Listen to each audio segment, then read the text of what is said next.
Hindi umiinit. Ito po yung ano to na taniman to ng ampalaya.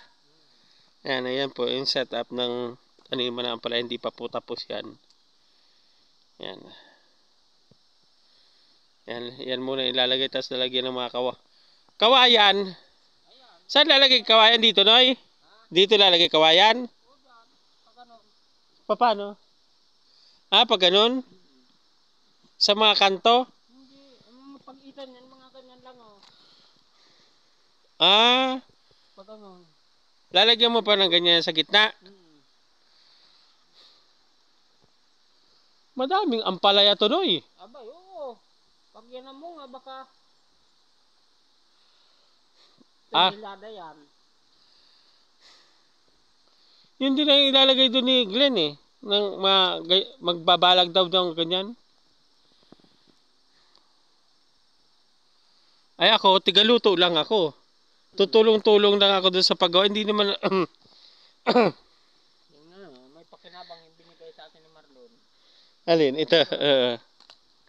Ang laking pakinabang to. Ang mahal to pagbibilin mo. Matagal to bago masira. Baka mga ilang tanim ka na yan. Andyan pa yan. Ito na lang papalitan mo. Tukod na yan. Ay, mga tukod na yan. Papalitan mo.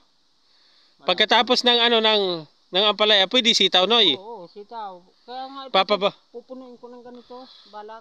Ayan. Marami. Ano yan? Ano na yan? Yung mataas na yan? Nami. Nami. Naming gubat? Yung kinakain ng mga katutubo yan? Pati Tagalog, nakain yan. Yan pala yung nami. Yung sinasabi, yung ginayat-gat ni Marinmar. Oo, tingnan naman laman ito. Ang laki na yan. Ang sarap yan, Oy. Yan pala ang nami.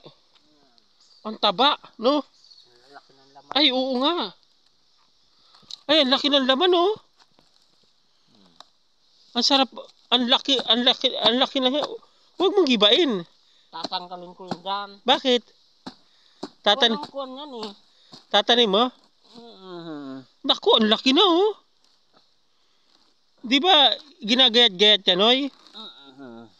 Grabe, ang laki, oh. Ginagayat-gayat yan, tapos ibababad sa tubig. Pwede mo pa yung gayat-gayatin, Oy.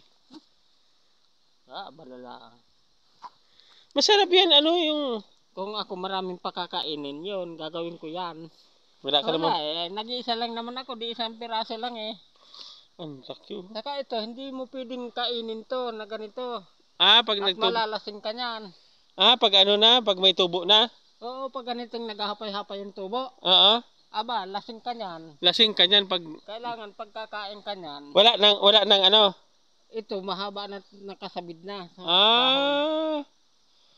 Pag nagkahapay-hapay ang tumubo, yari ka niyan. Oo. Nakakalason yan. Nakakalason. Yan yata yung nakadali sa mga Hapon dyan sa may sa tabing dagat, Noy. Kasi nagkalat-kalat silang patay yung mga nakuha nila dyan. Bulok na, Kakarapon ko to doon sa ilog. Para hindi tumubo. Tutubo lang to. Pag nilagay mo? Kamulaang ito. Ha? Pag hindi mo alisin dyan, tuturubo lang yan. Tuturubo lang. Taba, oh. Ang laki ng laman. Mga tatlong linggo mong pagkain yan. Laki. Ito, pag nasunog ko to, sasabugan ko ng mga gulay. Ito pa yung kaputol. Lingin ko na lang yan. Ang ganda ng balag mo, ha. Ang daming magiging ani dito. Tama-tama pag init, pwede ka na magtanim. Susunod-sunogin ko yun sa mga bubungkalan ko ng Bubungkalan mo? Taniman. Ang daming matagal to.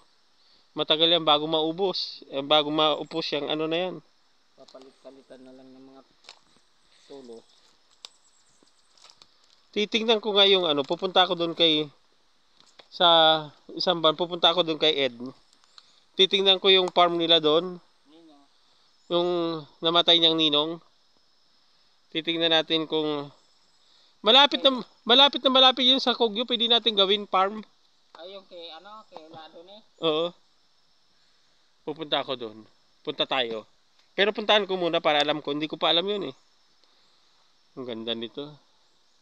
Tabing kalsada lang yun, oy. Madali mong ibenta yung mga ano doon. Mga gulay. Oo, mga gulay. Ay dito, ang plano ko dito pag nag-harvest ako, dala ko doon sa tabing dagat. Oh, ay may